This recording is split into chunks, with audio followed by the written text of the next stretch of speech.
दोस्तों, स्वागत है आप सबका अनग एकेडमी के इस यूट्यूब चैनल पर।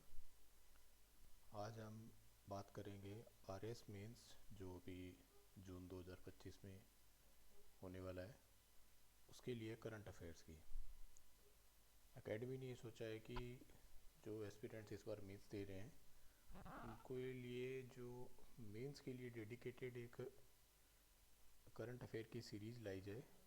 जो पिछले लास्ट जो मेंस हुआ था, जो जुलाई 2024 में हुआ था, वहाँ से या उसके जस्ट बाद से शुरू होकर और 15 जून 2025 तक उसको सारे जितना भी मेंस के लिए जो करंट अफेयर का इम्पोर्टेंट टॉपिक है उन सबको कवर करें।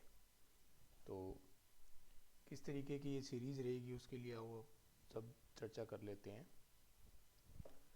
देखिए, जो जुलाई 2024 को 20-21 जुलाई को ये लास्ट मेंस का एग्ज़ाम हुआ था, उसके जस्ट बाद से यानी आप ये मान लो 22 या 23 जुलाई से उसके जस्ट बाद से लेकर और जो अभी एग्ज़ाम होने वाला है जून 2025 तक का, इस दरमियान जो पूरा लगभग एक साल का जो करंट अफेयर है उसको हम यहाँ चर्चा करेंगे। ठीक है, उसको डिस्कस करेंगे, क्वेश्चन के पॉइंट ऑफ व्यू से भी करेंगे और इम्पोर्टेंट जो मेंस के पेपर 1, पेपर 2, पेपर 3 और पेपर 4 भी, चारों के लिए जो करंट अफेयर के इम्पोर्टेंट टॉपिक हैं वो हम डिस्कस करेंगे।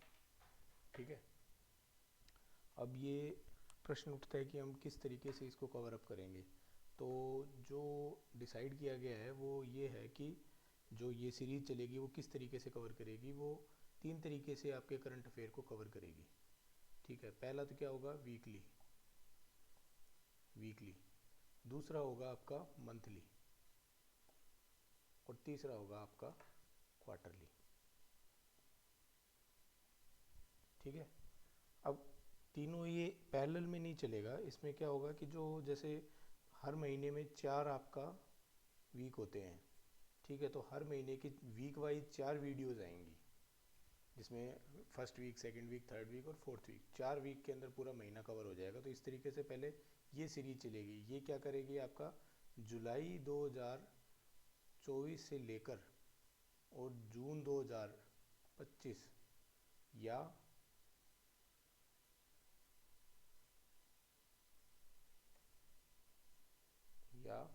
जो भी आपका पहले हो जाएगा, मतलब जिस तारीख को भी अपन ये कवर कर लेंगे। सपोज़ करो अपन 15 मई को ही वीकली सारा 15 मई 2025 तक, पीछे का जुलाई 2024 से लेकर और 15 मई 2025 तक सारा कवर अप कर लेते हैं। ठीक है, जुलाई 2024 तक सारा कवर अप कर लेते हैं। तो इसके बाद से जैसे ये कंप्लीट होगा उसके बाद अपना नेक्स्ट जो सीरीज़ है वो ये शुरू हो जाएगी। ये क्या करेगी, मंथली आपका कवर करेगी और इसके अंदर क्या होंगे, 11 से 12 वीडियो होंगे। ठीक है, मंथली के। और फिर आपका आएगा क्वार्टरली, जिसके अंदर 3-3 महीने का कवर अप किया जाएगा। ठीक है, तो इसका बेनिफिट क्या होगा, बेनिफिट इसका ये होगा कि जैसे आप कोई भी एक टॉपिक है, सपोज करो कोई टॉपिक है, वो पहले तो आपका वीकली कवर होगा। ठीक है, फिर आपका मंथली कवर होगा और फिर आपका क्वार्टरली कवर होगा।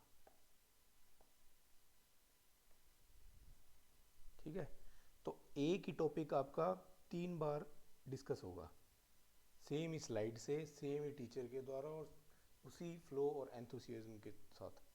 ठीक है, तो 3 बार डिस्कस होगा। तो आप जब जून के अंदर एग्ज़ाम देने बैठोगे तो वो आपको बिल्कुल भी नया नहीं लगेगा। अगर उस कंटेंट में से क्वेश्चन आता है तो आपको ऐसा महसूस नहीं होगा कि ये पहली बार पूछा गया है। ठीक है, अब प्रश्न उठता है कि भाई किसको ये सीरीज देखनी चाहिए, या मतलब आप अगर करंट अफेयर कर रहे हो तो आपके लिए किस तरीके से बेनिफिशियल है। तो अगर आप कहीं से करंट अफेयर अभी कर रहे हो, क्योंकि आप मेंस दे रहे हो तो सीरियस कैंडिडेट तो हो ही। ठीक है, करंट अफेयर कहीं से भी अगर आप कर रहे हो तो ये सीरीज़ आपको क्या करेगी, एड ऑन प्रोवाइड करवाएगी। ठीक है, आपको ऐड ऑन कर लेना है। और दूसरा ये आपको जो आपने करंट अफेयर कर रहे हो उसके अलावा कोई टॉपिक अगर छूट रहा है वहाँ से तो ये आपको कवर करेगी। उसके अलावा अगर आप कहीं से भी करंट अफेयर नहीं कर रहे हो तो आपको डेफिनेटली इस वाली करंट की जो सीरीज़ है इसको फॉलो करना चाहिए। ठीक है।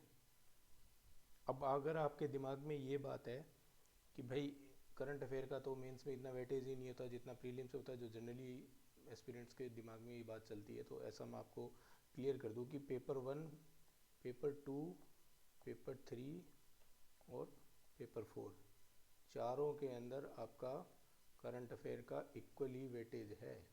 कैसे है बताता हूँ। देखिए पेपर 2 और पेपर 3 में तो डायरेक्टली मेंशन है। पेपर 2 के अंदर आपका, एक बार अपन पेपर 3 की बात करते हैं। पेपर 3 के अंदर तो आपका यूनिट 1 के अंदर डायरेक्टली मेंशन है, ठीक है। पेपर 2 के अंदर जो ज्योग्राफी वाला पोर्शन है उसमें जियो, जो भू राजनीतिक जो स्थितियाँ हैं उसके रिस्पेक्ट में आईआर का पोर्शन यहाँ पर डला हुआ है, ठीक है। और पेपर 1 के अंदर देखो इको वाला पोर्शन है, इकोनॉमी वाला, ठीक है, प्लस हिस्ट्री में कल्चर वाला पोर्शन, ठीक है, कल्चर वाला पोर्शन। और राजस्थान हिस्ट्री के अंदर एक पोर्शन है प्रमुख व्यक्तित्व है, महत्वपूर्ण व्यक्तित्व है या प्रमुख व्यक्तित्व है राजस्थान से संबंधित, वहाँ पर भी ये क्वेश्चन इंपॉर्टेंट है, ये करंट अफेयर का पोर्शन इंपॉर्टेंट है। इसके अलावा यूनिट 3 के अंदर जो सोशियो वाला पोर्शन है उसमें देखो स्कीम्स के रिगार्डिंग, राजस्थान की इकोनॉमी है उसके अंदर स्कीम की रिगार्डिंग, ठीक है। इकोनॉमी तो पूरा कम्प्लीट ही आपका करंट से रिलेटेड है, समझ गए। फिर आपका जो मैनेजमेंट वाला पोर्शन है उसमें बैंकिंग सेक्टर, ठीक है, बैंकिंग जो अपडेट होते रहते हैं, अपडेट जो जो नए कुछ कुछ चेंजेस होते हैं उनके रिस्पेक्ट के अंदर बैंकिंग सेक्टर। और पेपर 2 के अंदर अगर आए तो एथिक्स का पोर्शन छोड़ें, और एथिक्स का भी क्यों छोड़ें, उसके अंदर भी आपका जो वो क्या कहते हैं केस स्टडी वाला जो पोर्शन है, और जो केस स्टडी के बेसिस पे जो आपका क्वेश्चन आते हैं कि भाई जैसे 18 के अंदर या शायद 21 के अंदर एक क्वेश्चन आया था कि भाई प्रशासनिक अधिकारियों को किस प्रकार का नेतृत्व फेस करना पड़ता है, तो वो आपके करंट के अंदर आप न्यूज़पेपर अगर आप पढ़ोगे तो आपको पता लगेगा कि वो डेली बेसिस पे प्रशासनिक अधिकारी उस चीज़ को फॉलो फेस करते हैं, ठीक है। फिर आपका आ गया साइंस टेक, साइंस टेक के अंदर आपको पता है जो बेसिक साइंस है वो तो चलो स्टेटिक है, बट टेक्नोलॉजी वाले पोर्शन के अंदर तो डेली बेसिस पे चेंजेस हो रहे हैं, इकोनॉमी की तरह है ये तो, है ना, ठीक है। फिर आ गया आपका ज्योग्राफी, जियो के अंदर भी आपको पता है जो करंट अफेयर का एक तो जो वो भू राजनीतिक वाला जो मैंने बताया ही है। इसके अलावा राजस्थान से संबंधित बहुत सारे वनस्पति और पौधे हैं जिनके बारे में नए नए डेवलपमेंट हो रहे हैं। अभी जैसे थार शोभा खेजड़ी की एक नई वो किस्म पैदा की गई है, तो वो वनस्पति वाले क्षेत्र के अंतर्गत आएगा। और इसी दूसरा जैसे मरुशोभा, रोइडा का फूल हुआ, है ना, ये सब चीज़ें इसमें पेपर 3 में आएंगी, और सॉरी पेपर 2 में। पेपर 3 के अंदर आप यूनिट फर्स्ट तो आपको पता ही है, आपको बताने की ज़रूरत ही नहीं है, आईआर और जो करंट का है ही, ठीक है। इसके अलावा पेपर 3 का जो यूनिट थर्ड है, हाँ, थर्ड के अंदर जो स्पोर्ट्स वाला पोर्शन है, ठीक है, और जो यूनिट थर्ड का जो पार्ट सी है जिसके अंदर एक्ट वगैरह हैं, ठीक है, उन एक्ट में जो अपडेशन हो रहे हैं वो सब आपके करंट अफेयर से रिलेटेड होते हैं, ठीक है। अब आ गया आपका पेपर 4। पेपर 4 के अंतर्गत अगर आप देखो तो भाई साहब निबंध, ठीक है, यानी ऐसे, और जो पैराग्राफ राइटिंग, यहाँ पर आपको करंट के जो आपकी जो डिस्कशन से जो एक कहते हैं ना आइडियोलॉजी या थॉट प्रोसेस जनरेट होगी, वो आपको इन दोनों पोर्शन में लिखने में बहुत ही सहायता करेगी, बहुत ही हेल्प करेगी आपको, ठीक है। उसी से आपकी मौलिकता आएगी और आप अदर कैंडिडेट से कुछ अलग लिख पाओगे, वरना जो किताबें बाज़ार के अंदर जो आप रट के अगर कुछ जाओगे तो नंबर वही एक शेड्यूल के अंदर ही आएंगे। और इस बार भी आपने देखा होगा कितनी कम कट हो गई, तो भी बहुत कम लोगों का सिलेक्शन हुआ, बड़े बड़े धुरंधर बाहर रह गए। तो एक एक नंबर के लिए नेक टू नेक फाइट होगी इसमें, है ना, ठीक है। तो मैं ये नहीं सोचना चाहिए कि भाई करंट अफेयर का इतना इंपॉर्टेंस नहीं है, करंट अफेयर इक्वली वेटेज है मेंस के अंदर, ठीक है। तो इसको बहुत ही सीरियसली आप मतलब करें। मेरा टारगेट यही है कि भाई आप स्टैटिक के लिए अपना पढ़ें या अपनी जो भी आपकी स्ट्रेटेजी है उसको फॉलो करें।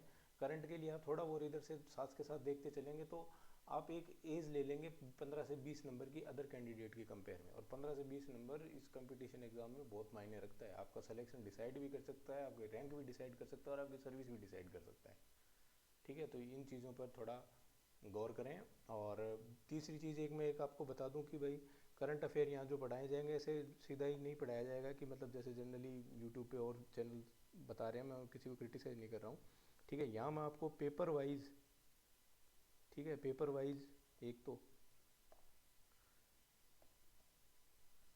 राइटिंग का मेरा थोड़ा वो है यार, थोड़ा इसमें आप कॉम्प्रोमाइज़ करें तो मैं आपका शुक्रगुजार रहूँगा। पेपर वाइज, दूसरा मैं पेपर के अंदर आपको यूनिट के जो टॉपिक हैं टॉपिक वाइज आपको सब करंट अफेयर करवाऊँगा। जैसे जैसे आपका पेपर 2 का साइंस टेक का पोर्शन है, ठीक है, तो उसके अंदर मैं आपको जैसे स्पेस टेक्नोलॉजी है उसका करंट अलग से करवाऊँगा, ठीक है। और आपका जो डिफेंस टेक्नोलॉजी है उसका करंट अलग से करवाऊँगा, इसी जो पिछले जुलाई 2025 से जुलाई 2024 से लेकर और जून 2025 तक का, ठीक है, जो भी अपडेशन हुए हैं वो सारे मैं आपको यहाँ कंप्लीट करवाऊँगा। मतलब आप एग्ज़ाम में बैठोगे आपको ऐसा महसूस नहीं होगा कि भाई ये क्या, ये तो पहली बार ही सुन रहे हैं, ठीक है। तो बने रहना मेरे साथ, आपको मैं गारंटी देता हूँ बेनिफिट होगा इस चीज़ का। सब दोस्त हो मेरे, तो अब की बार फाड़ी डालो, और तो क्या ही कहूँ, ठीक है। चैनल को सब्सक्राइब जरूर कर लेना, क्योंकि सब्सक्राइब करोगे तभी आपको भी फ़ायदा होगा और मेरे को भी फ़ायदा होगा, चैनल ग्रो करेगा, ठीक है। प्रैक्टिकल सी बात है, बाकी आप अपनी स्वयं विवेक से निर्णय ले सकते हैं कि आपको करना है कि नहीं करना है। लेकिन ये पढ़िएगा ज़रूर, मैं आपको पढ़ाऊँगा, आप क्लास लगा के देखो, आपको अच्छा लगेगा। Okay, thank you, bye.